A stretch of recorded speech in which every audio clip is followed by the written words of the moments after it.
કોઈ પણ નેતાઓ આંદોલન દ્વારા પ્રગટ થતા હોય છે, સમાજને નવા નેતાઓ મળતા હોય છે. જેવી રીતે શાળા કોલેજોની ચૂંટણી હોય તેમાં કેપ્ટન બને, જીએસ બને, વાઇસ જીએસ બને, અને એ લોકશાહી ચૂંટણી દ્વારા પણ નેતાઓ સમાજને મળતા હોય છે. એ જ રીતે આ ક્ષત્રિય આંદોલનના આધારે પણ કેટલાક નેતાઓ પ્રકાશમાં આવ્યા છે, જે ભવિષ્ય ચૂંટણી પણ લડી શકે અને કોઈ પણ પક્ષની તેના ઉપર સ્વાભાવિક જ નેતૃત્વની નજર હોય તેવું પણ બને. તેમાં જે નેતાઓના નામ પ્રકાશમાં આવ્યા છે એ પીટી જાડેજા નામ છે, પદ્મિનીબા વાળા છે, વાસુદેવસિંહ ગોહિલ છે. ઉપરાંત જે પોતાના શાલીન વર્તન વ્યવહાર અને હજારો લોકોની મેદનીને સંબોધન કરતા નજરે ચીડ્યા છે અને આ બધામાં નાની ઉંમર છે એ તૃપ્તિબા રાવલનું નામ ચિત્રમાં આવ્યું છે.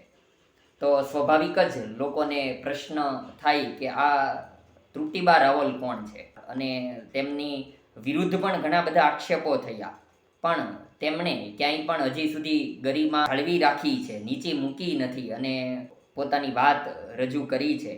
ખાસ કરીને તેમનું નામ એટલા માટે ચિત્રમાં આવ્યું કે તેમણે એવી જાહેરાત કરી હતી કે ક્ષત્રિય સમાજના 100 બહેનો પુરુષોત્તમ રૂપાલા સામે રાજકોટ લોકસભા ચૂંટણીમાં ફોર્મ ભરશે. તૃપ્તિબા રાવલ એ મૂળ ભાવનગર સાથે જોડાયેલું નામ છે. તેમનું બાળપણ ભાવનગર અનંતવાડી વિસ્તારમાં પસાર થયું છે. તેઓ નંદકુંવરબા ક્ષત્રિય વિદ્યાલયના તેજસ્વી વિદ્યાર્થી રહ્યા છે. તેમના પિતાનું નામ મહાવીરસિંહ ચુડાસમા, તેમનું મૂળ ગામ બાવળિયાળી, અને મહાવીરસિંહ એ જિલ્લા પંચાયતમાં બાંધકામ વિભાગમાં નોકરી કરતા હતા. અત્યારે મહાવીરસિંહ ભાવનગરના જાણીતા કોન્ટ્રાક્ટર છે અને તેઓ સમાજ માટે કાર્ય કરી રહ્યા છે. તૃપ્તિબા રાવલના લગ્ન ગાંધીનગર માણસા સ્ટેટ રાવલ પરિવારમાં થયેલા છે.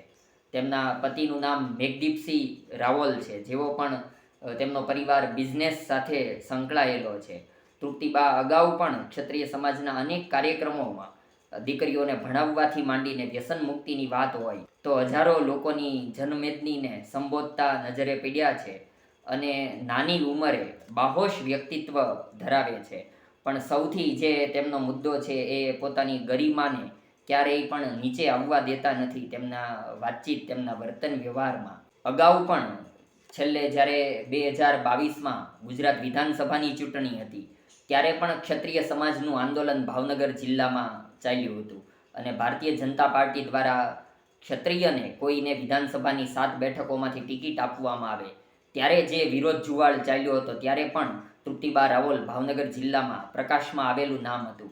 અને તેમણે એક બેઠકમાં એવું પણ જણાવ્યું હતું, માથે ઓઢવાથી માંડીને લાજ કાઢવા વિશે તેમણે વાત કરી હતી કે આ અમારી ગરિમા છે, અમે બિલકુલ પછાત નથી. કોઈ નેતાએ એવી ક્યાંક તેમના વિસ્તારમાં વાત કરેલી કે આ માથે ઓઢવાની વાત, લાજ કાઢવાની વાત એ પછાતપણું છે, તો ત્યારે તેમણે જાહેર મંચ ઉપર વિરોધ કરીને જણાવેલું કે આ બિલકુલ અમારું પછાતપણું નથી, પણ અમે એકદમ ફોરવર્ડ છીએ અને માથે ઓઢીને કે લાજ કાઢીને અમે અમારી ગરિમાને ઊંચી રાખીએ છીએ. એટલે નેતાને એ સમયે પોતે જવાબ આપેલો. એટલે પહેલેથી જ બાહોશ વ્યક્તિત્વ છે. અને અત્યારે ક્ષત્રિય સમાજના આંદોલનમાં જે સંકલન સમિતિ છે તેમના દ્વારા તેમનું પ્રતિનિધિત્વ જોવા મળે છે.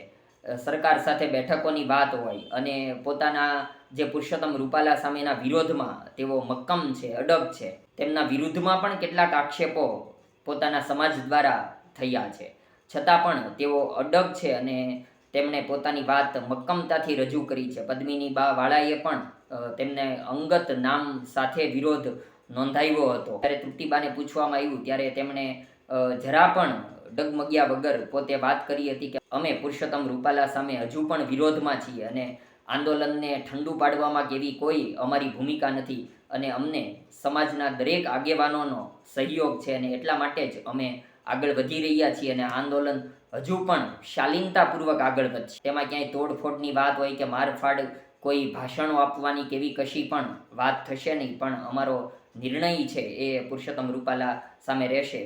હવે આગામી સમયમાં જેમ આપણે વાત કરી કે આંદોલનો દ્વારા નેતાઓ સમાજને મળતા હોય છે, આપણે છેલ્લા દસકામાં જોયું છે કે હાર્દિક પટેલ હોય કે અલ્પેશ ઠાકોર હોય એ નેતાઓ મળ્યા છે. તો શું ભવિષ્યમાં કોઈ રાજકીય પાર્ટીની નજર તૃપ્તિબા રાવલ તરફ હોય તો તે ભવિષ્ય કોઈ રાજકીય પક્ષના નેતા બનશે કે પોતાના સમાજની જે સેવા ચાલી રહી છે તેમાં જ આગળ વધશે તો એ આવનારો સમય કહેશે.